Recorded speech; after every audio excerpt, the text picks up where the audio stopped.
Salmo 121. Levanto os meus olhos para os montes e pergunto: de onde me vem o socorro? O meu socorro vem do Senhor, que fez os céus e a terra. Ele não permitirá que você tropece e seu protetor se manterá alerta. Sim, o protetor de Israel não dormirá, ele está sempre alerta. O Senhor é o seu protetor como sombra que o protege. Ele está à sua direita de dia o sol não afetará, nem a lua de noite. O Senhor o protegerá de todo o mal, protegerá a sua vida, o Senhor protegerá a sua saída e a sua chegada, desde agora e para sempre. Amém. Senhor, muito obrigado por sua palavra. Que o Senhor possa capacitar-nos a perceber, a nos capacitar a compreender a sua palavra, de modo a que ela possa ser princípios pelos quais caminhamos. Nós lhe pedimos assim em nome de Jesus. Podem sentar? Irmãos, bom dia a todos. Este salmo, ele faz parte do que poderíamos chamar de um inário de bolso do povo hebreu. Então, cada comentarista, cada pessoa, às vezes ele tem uma nomenclatura para esses salmos, que vai do 120 até o 134. Essa coleção de hinos, elas são para serem decoradas e cantadas nos afazeres diários. Olha que coisa linda. É possível que também se cante isso nas suas peregrinações, nas suas viagens. Mas eu gosto muito dessa ideia de que são hinos para serem decorados e cantados nos afazeres diários. E eu espero que, à medida que eu vá conversando com vocês e que eu vá expondo esse poema, vocês então percebam que é para realmente decorarmos, que é para realmente ser algo do nosso dia a dia. Semana passada, no Salmo 120, nós vimos um homem que se arrepende. É o arrependimento, meus queridos irmãos. É o arrependimento que nos coloca na jornada cristã. Arrepender-se, olha só, nós sempre olhamos o arrepender-se é virar. Eu estou caminhando para um lado, eu caminho para o outro. Arrepender-se quer dizer nada mais, nada menos do que parar de pensar do jeito que temos pensado sobre as coisas e examinar e pensar mais uma vez sobre aquele assunto. Olha que coisa gostosa. Para pensar mais uma vez, examine essas coisas que você está pensando e que estão conduzindo a tua vida. Olha que coisa bacana. Foi isso o que o salmista fez, é isso que fazemos e devemos fazer. É isso, o arrependimento que nos leva, que nos coloca e nos coloca no início da caminhada cristã. Uma caminhada cristã cheia de expectativas e entusiasmo. O começo. Mas o que deveria ser um mar de tranquilidade e paz nos surpreendeu, né? Lembram quando iniciamos? Às vezes pensávamos um mar de tranquilidade e nos surpreende. Quando menos esperamos, aparecem os obstáculos. Enfrentamos as dificuldades. Foi uma das primeiras grandes surpresas que tivemos na caminhada cristã. Foi as dificuldades. Ficamos confusos, não era bem o que nós tínhamos previsto para essa caminhada. Ao dizer não ao mundo e sim a Deus, nós esperávamos que todas as nossas questões fossem resolvidas. Todos os nossos problemas acabassem e que nada pudesse perturbar a tranquilidade da alma que está em paz com Deus. Aí fomos despertados bruscamente de nossas expectativas e entusiasmos. Olhamos em redor em busca de socorro, de alguém que nos auxiliasse. O Salmo 121 fala sobre isso. Nos mostra a realidade da caminhada cristã debaixo da providência de Deus. Ele apresenta para nós 3 possibilidades de mal sofrida pelos viajantes e detalha quem é o nosso socorro. Quem é esse que é a nossa força?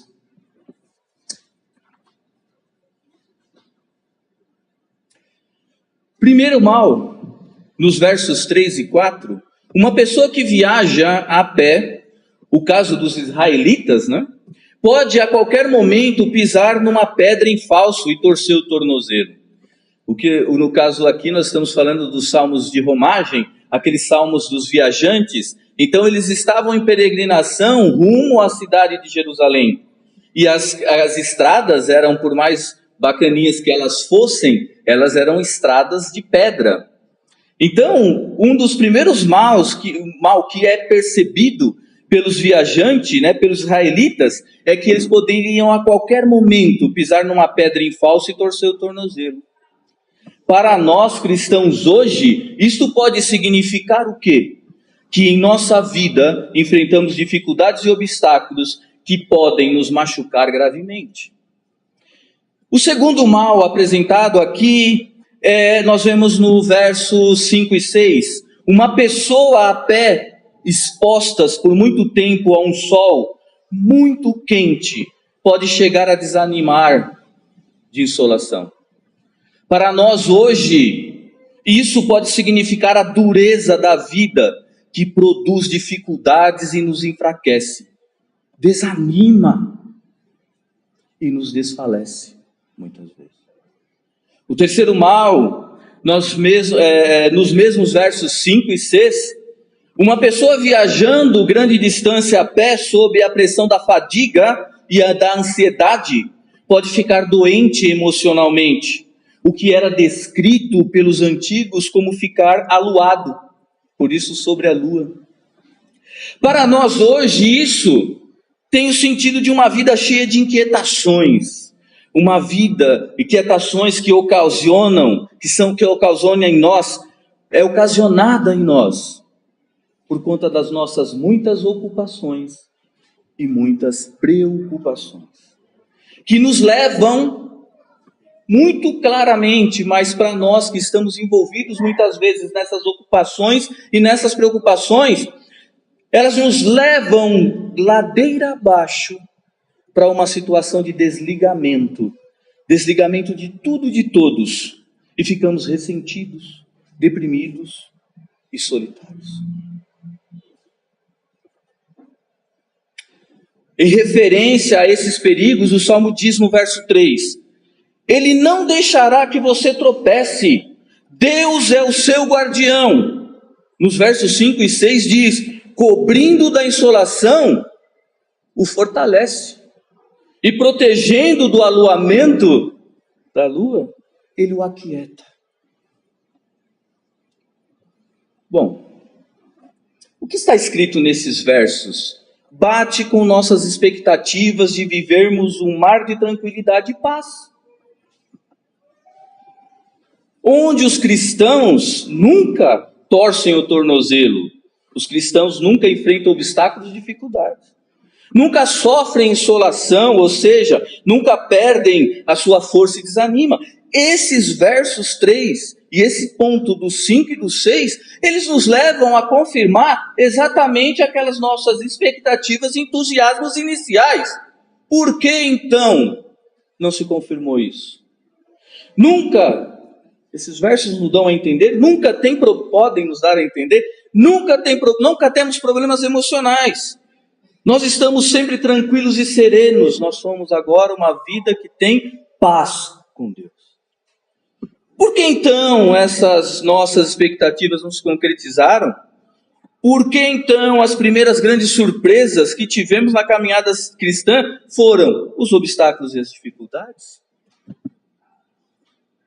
O Salmo 121 é uma voz mansa, que diz de forma bem gentil e bondosamente que estamos errados quanto à maneira em que estamos vivendo a vida cristã. E então, de um modo muito simples, nos mostra a maneira certa. É isso que nós vamos falar nesse salmo. Falsas expectativas e necessidades idealizadas da vida cristã têm feito muitos de nós acreditarmos em um falso evangelho. Muitos discípulos de Cristo, ao iniciarem uma vida cristã, passam a acreditar que quando dizemos não ao mundo e sim a Deus, todas as nossas questões são resolvidas, todos os nossos problemas acabaram. E que nada pode perturbar a tranquilidade da alma que está em paz com Deus. Passamos a acreditar que nós cristãos somos parte de um grupo privilegiado de pessoas que não sofrem acidente, não discute com o seu cônjuge, não são mal entendidos pelos seus familiares e amigos, não têm dificuldade nenhuma de lidar com filhos difíceis e desobedientes. Essas falsas expectativas e necessidades idealizadas da vida cristã nos levam ainda a acreditar que se qualquer dessas coisas acontecer conosco, é sinal de que tem algo errado do nosso relacionamento com Deus. Se qualquer coisa dessas acontecer em nossa vida, e que essas coisas significam que de modo consciente ou inconsciente, não estamos vivendo de um jeito que agrada a Deus. Afinal, essas coisas difíceis estão acontecendo conosco. Então Deus, uma vez que pensamos que vivemos de um jeito que não agrada a Deus, então nós continuamos nesse pensamento, então Deus fica sem paciência conosco e distancia-se de nós para cuidar de alguém que mereça mais a atenção dele. Essas falsas expectativas, essas necessidades idealizadas da vida cristã nos levam a caminhar nessa direção. Cheios de falsas expectativas e necessidades idealizadas da vida cristã, acreditamos em um evangelho falso. Aí quando nos deparamos com a realidade do nosso dia a dia, ficamos surpresos. Não esperávamos esses obstáculos e dificuldades na nossa nova jornada. Percebemos que não é possível cumprir essa jornada diante dessas dificuldades. Não é possível cumprir essa jornada sozinho, então olhamos em redor em busca de socorro. Alguém que nos auxilie e temos a certeza de que nosso socorro vem do alto. É impressionante que mesmo acreditando em um falso evangelho, meus queridos, nós, discípulos do Senhor, nós olhamos e temos clareza de que o nosso socorro vem do alto. Aí vem o verso 1 desse Salmo 125, que diz assim: eleva os meus olhos para os montes. E aí aqui vem a questão muito importante. Será que a minha força vem dos montes?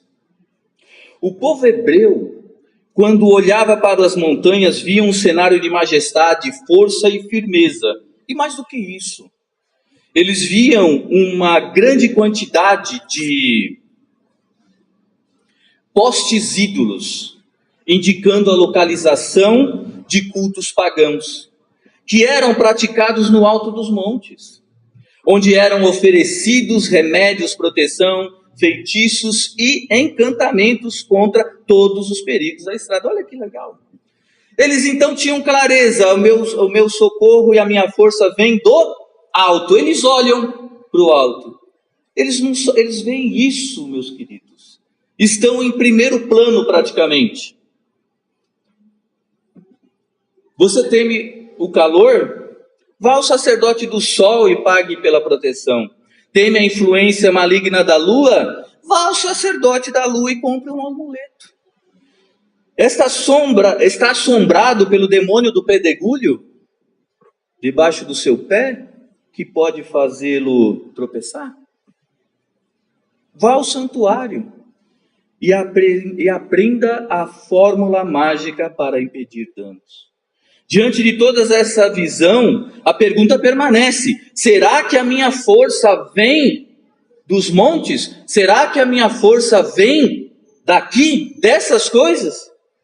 Aí a pergunta no mesmo versículo, e pergunto: de onde me vem o socorro? Essa é a pergunta no verso. De Baal? Do poste ídolos de Acera, do sacerdote do sol, da sacerdotisa da lua? Esta é a espécie de coisa que um hebreu, tendo partido no caminho da fé há 2.500 anos, teria visto nos montes.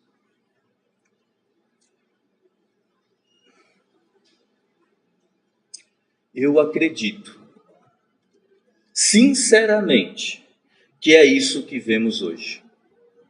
Todo discípulo de Jesus Cristo que se depara com obstáculos e dificuldades em sua caminhada percebe que não é possível cumprir a sua caminhada sozinho. Então ele olha em redor em busca do socorro e ele vai olhar para cima. Ele vai olhar para cima e sabe que é de cima que vem o socorro. E ao erguer os olhos para cima, ele vê os montes, onde estão sendo oferecidas ajudas instantâneas e numerosas ajudas. Percebemos que não é possível cumprir a nossa jornada sozinho, então olhamos em redor buscando socorro. Alguém que nos auxilie, e temos a certeza que o nosso socorro vem do alto. Meus queridos, elevo os meus olhos para o monte. As falsas expectativas e necessidades idealizadas da vida cristã pode ocasionar muitos e muitos danos para a nossa vida. Agora, dificuldades e necessidades, eu olho, elevo os meus olhos para os montes. Será que nos dias de hoje é assim como era para o povo hebreu? Ao olharmos para cima, vemos um cenário de majestade, força, firmeza e solidez. Mais do que isso, assim como os hebreus, também vemos hoje uma infestação de postes ídolos nos prometendo que evitarão que pisemos em falso, ou seja, nos prometendo que eliminarão os obstáculos e dificuldades em nossa jornada cristã. Para que isso ocorra, basta apenas que nós façamos o seguinte: procuremos sucesso acadêmico. Se você dedicar grande parte de sua vida para a obtenção deste e daquele diploma ou certificado, você terá sucesso acadêmico. E com isso você terá reconhecimento de todos pelos seus títulos e poderá liderar o caminho com os pés firmes e livre das pedras soltas. Seu caminho será mais seguro. Sucesso profissional: se você dedicar o melhor do seu tempo, do seu esforço, da sua vida, você terá segurança em sua jornada, sem preocupações em torcer seu tornozelo no meio do caminho. Você terá mais segurança. Sucesso em seus relacionamentos: siga a tendência, a moda.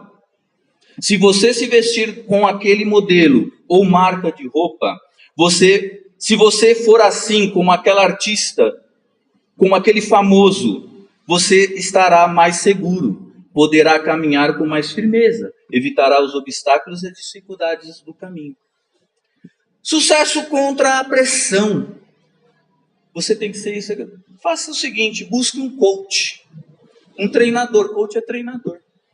E aí então, no sentido treinador aqui, você vai buscar no sentido de daquele que tem a receita pronta. Ou seja, procura-se um coach na busca de atalhos no caminho, como fazer a sua vida funcionar, dar certo. Qual os 10 passos para um casamento feliz? As 5 maneiras de alcançar o sucesso profissional. Se você buscar esse coach, não é um treinamento que o pastor André falou aqui. Eu preciso aprender alguma coisa e ir lá. Não é essa a questão. A questão aqui é a busca dos atalhos. Achar que aqui você vai encontrar a força e a motivação para viver a sua vida. E aí é um post-it. E aí ele fala para você e te promete. Desta forma, você alivia a pressão em determinada área, fazendo com que esta área funcione bem. Sucesso contra a fadiga. Busca de terapias alternativas que prometem restaurar o equilíbrio físico, regularizar suas funções vitais e equilibrar o campo mental e emocional. E outras que prometem trabalhar o corpo e a mente de forma interligada, através dos exercícios que auxiliam no controle da ansiedade, dores no corpo e estresse. E ainda outras que oferecem ajuda para melhorar a concentração, o autoconhecimento, a diminuição do estresse e da ansiedade, contribuindo na prevenção e no combate a vários males, além de fortalecer o sistema nervoso e imunológico. Isso aliviará o seu cansaço causado pela jornada cristã. É o que é prometido. Sucesso contra o estresse. Tenha momentos de distração, divirta-se, tenha momentos de lazer. Tire férias, vá viajar. Isto fará com que você evite o estresse. Isso te deixará mais leve e evitará doenças mentais comuns na caminhada da vida. Como podemos ver, os dias de hoje é assim como era para o povo hebreu. Diante de tudo isso, a pergunta permanece: será que a minha força vem dessas coisas? Será que a motivação do meu viver vem dessas coisas? Será que é isso que me faz levantar pela manhã? Será que é isso que me faz caminhar? É para essa direção que eu estou indo? É esse o propósito da minha vida? É daí que vem a minha força? E vem a pergunta do Salmo: de onde me vem o socorro? A pergunta no verso 1. Do sucesso acadêmico e profissional, do post-ídolos, da popularidade e aceitação, do sacerdote das doenças mentais, da sacerdotisa das terapias alternativas? Estas são as numerosas e instantâneas espécies de ajuda que um cristão, tendo partido no caminho da fé hoje, está vendo nos montes. E vemos isso por conta das nossas falsas expectativas e necessidades idealizadas da vida cristã. A verdadeira expectativa e necessidade real para uma vida cristã é a providência de Deus. Providência de Deus, meus queridos irmãos, é a ação de Deus, a ação que Deus realiza com o propósito de fornecer meios para que estejamos cada vez mais parecidos com Cristo Jesus. Providência de Deus é a ação que Deus realiza com o propósito de fornecer os meios para que estejamos cada vez mais parecidos com Cristo Jesus. O Salmo 121 é dirigido àqueles de nós que, desconsiderando Deus, procuram tudo em nossa volta e fazem longos caminhos em busca de corrigir seus problemas e dificuldades.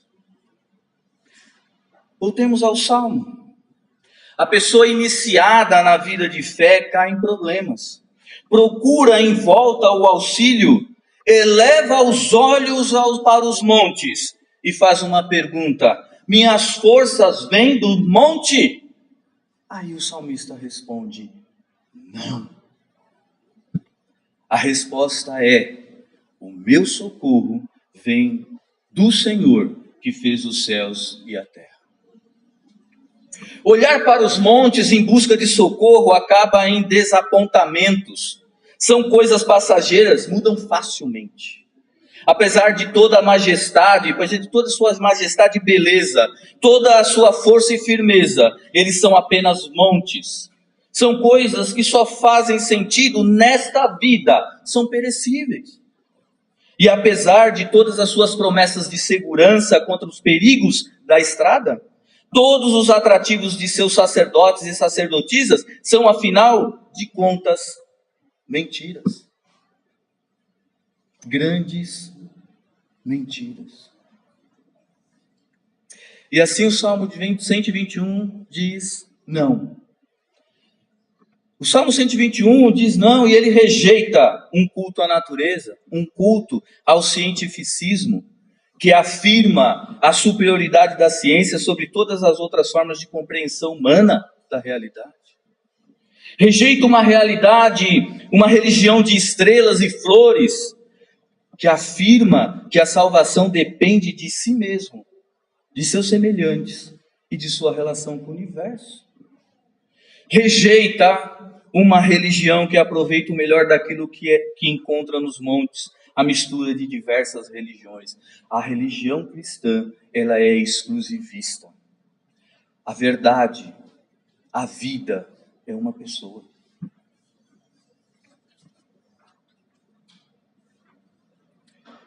Em vez disso, olha para o monte que fez, olha para o Senhor que fez os céus e a terra.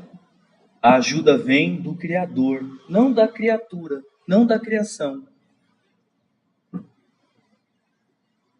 O Salmo 121 rejeita toda essa lista. E aí ele olha para os montes e ele diz: de onde me vem o socorro? Meu socorro vem do Senhor que fez os céus e a terra. A ajuda e a minha força, ela vem do Criador, não da criação.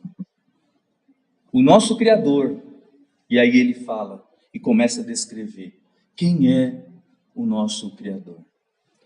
Verso 3: ele não permitirá que os seus pés tropecem, o seu protetor se manterá alerta. Sim, o protetor de Israel não dormirá, ele está sempre alerta.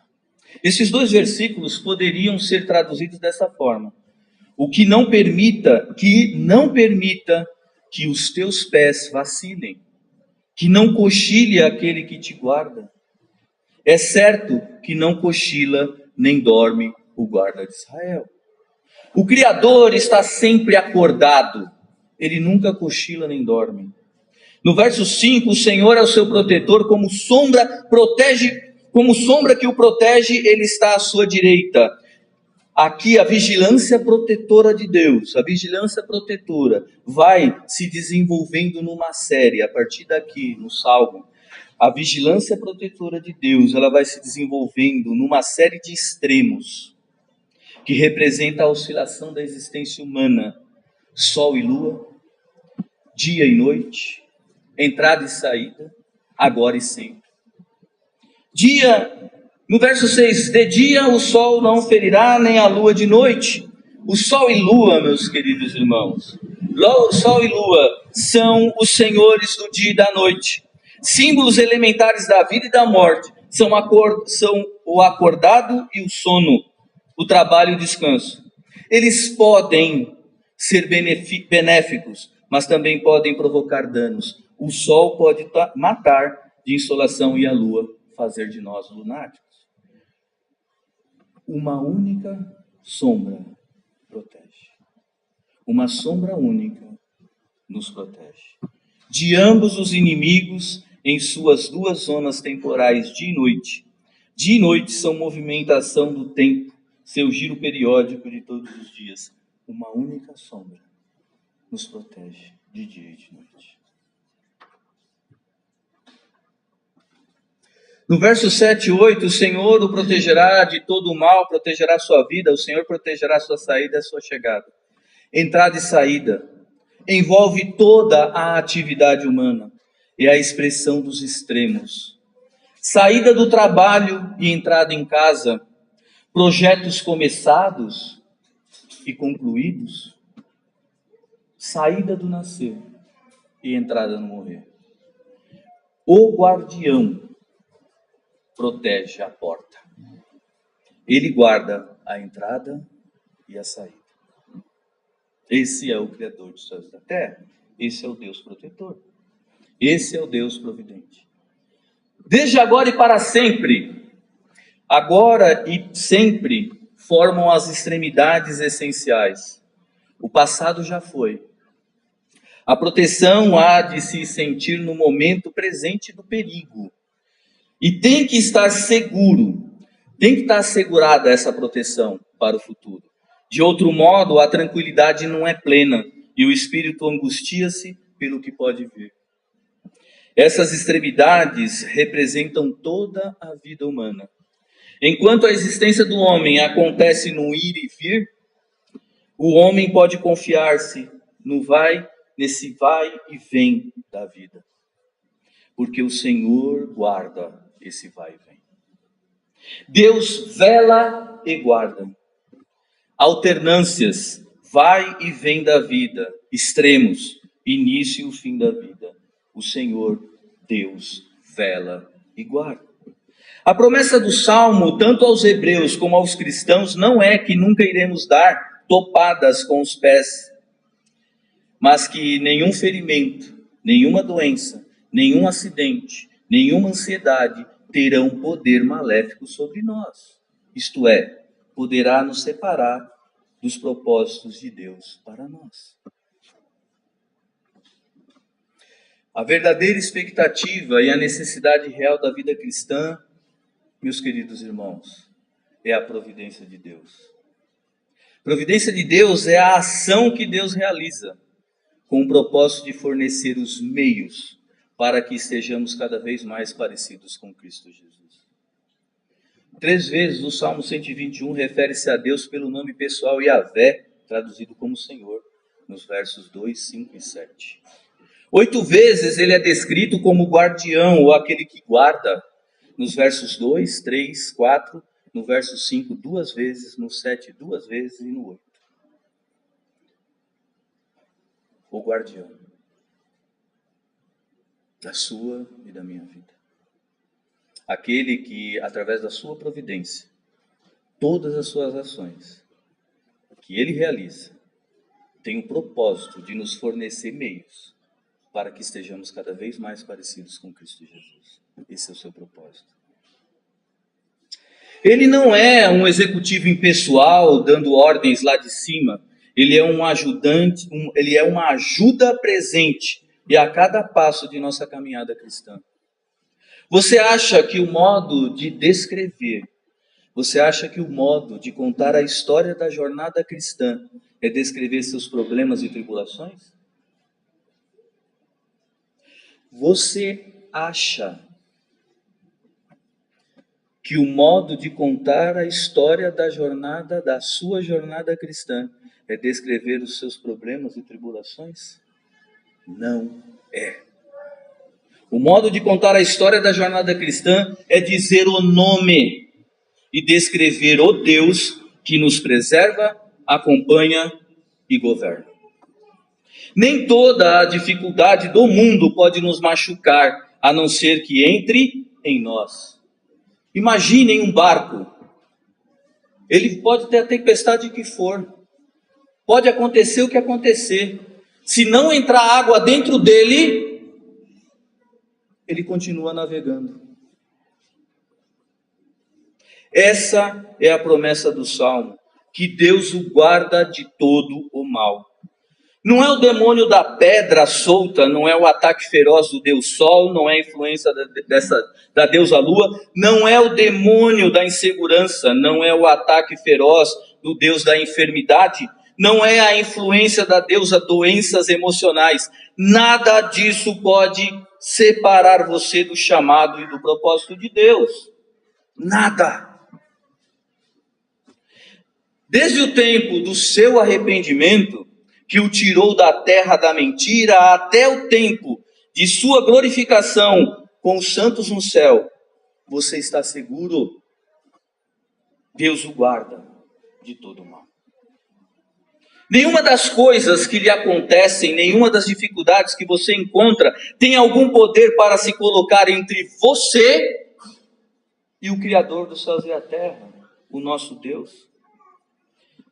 Enfraquecer não tem poder para enfraquecer a graça dele em você, distrair a vontade dele de você, nada. Agora, o único erro sério que podemos cometer quando vem a doença, quando a ansiedade ameaça chegar, quando o conflito perturba nossos relacionamentos com os outros, é concluir que Deus se cansou de cuidar de nós.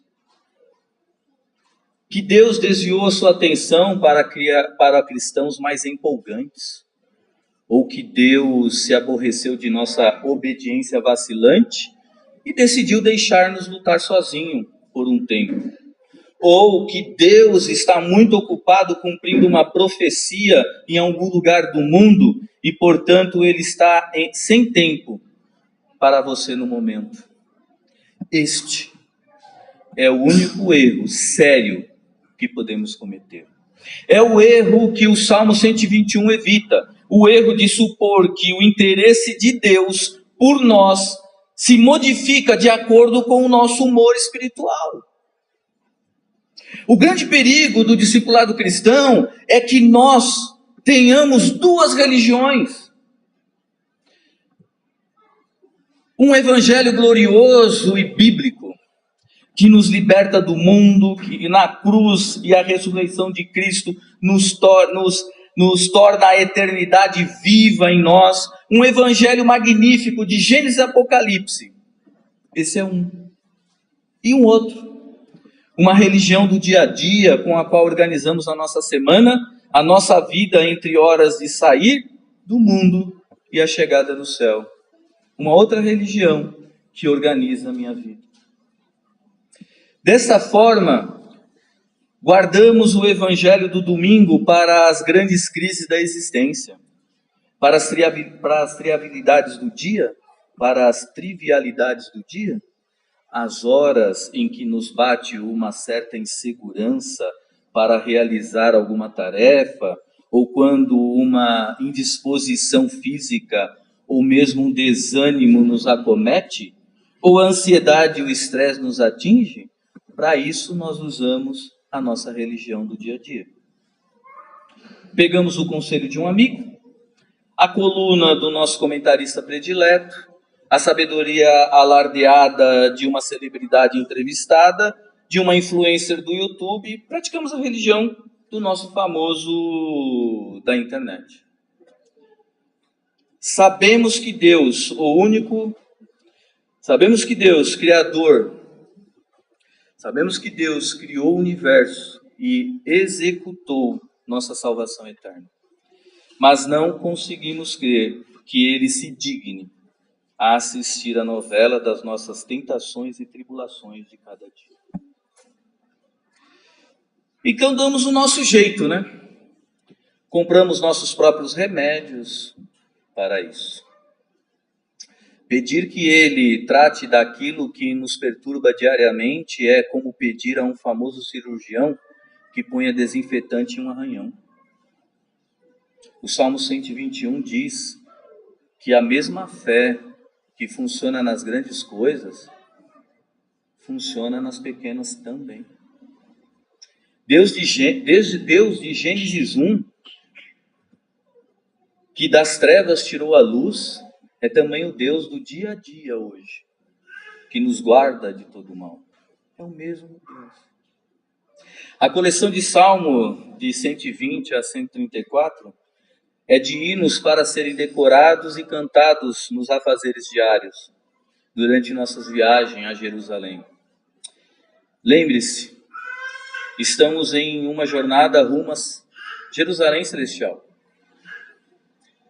E esse Deus que criou os céus e a terra, o Deus que disse que do nada haja e houve, é o mesmo Deus que tem uma preocupação e um cuidado muito particular e pessoal com cada aspecto da nossa vida. Cada um deles, dos menores que sejam, ele se importa. Lembre-se, estamos em uma jornada rumo a Jerusalém. O primeiro salmo a ser cantado é o 120, o arrependimento, que nos colocou na estrada. O segundo salmo a ser decorado e cantado é o 121, a providência de Deus. Com o arrependimento, entramos nessa jornada rumo a Jerusalém, que significa parar de pensar, arrependimento, parar de pensar do jeito que você tem pensado sobre as coisas e examinar novamente ou pensar mais uma vez sobre o assunto. Arrependimento. Agora, arrependidos, vamos iniciar a nossa jornada debaixo da providência de Deus. A verdadeira esperança e a nossa real necessidade para completarmos essa jornada é a providência de Deus. E acreditar na providência de Deus é crer que toda ação realizada por Deus em nossa vida tem o propósito de nos fornecer os meios para que estejamos cada vez mais parecidos com Cristo Jesus. Tudo. Todas as coisas que nos ocorrem. Todas. Se eu creio na providência de Deus, eu vejo que Deus está se revelando na minha e na sua vida através da história da sua vida. A providência de Deus. Precisamos acreditar. E aí entra aquela história, a tempestade está comendo doido. Parece quem olha para mim e fala, esse menino não deveria nem mencionar o nome de Deus, de tanta desgraça que acontece na vida dele. Pensem, creiam, providência de Deus. A providência de Deus é crer que toda ação realizada por Deus tem o propósito de nos fornecer os meios para que estejamos cada vez mais parecidos com Cristo Jesus. Portanto, olhemos para a providência de Deus. É aquilo que está acontecendo em nossa vida e que Ele está utilizando para que sejamos cada vez mais parecidos com Ele. Providência. Salmo 121. Providência de Deus. Oremos. Senhor Deus e Pai, muito obrigado por esse tempo que expomos a Sua palavra. Que o Senhor possa nos fazer compreender melhor, nos fazer viver melhor a Sua palavra. Que o Senhor possa realizar em nossas vidas, de fato, através dos meios que o Senhor mesmo proporcionou a nós, de estarmos cada vez mais parecidos contigo, Senhor, com o Teu Filho Jesus. Senhor, que nós possamos ver que o Senhor está, através da história da nossa vida, se revelando a cada um de nós. Que o Senhor é um Deus pessoal, um Deus que está junto conosco. É um Deus que é Criador dos céus e a terra, grandioso, mas é um Deus que está conosco e se importa. Muito obrigado, Senhor, pela Tua providência. Que nós possamos sair daqui gratos pela Tua providência. Nós lhe agradecemos e pedimos assim em nome de Jesus. Amém.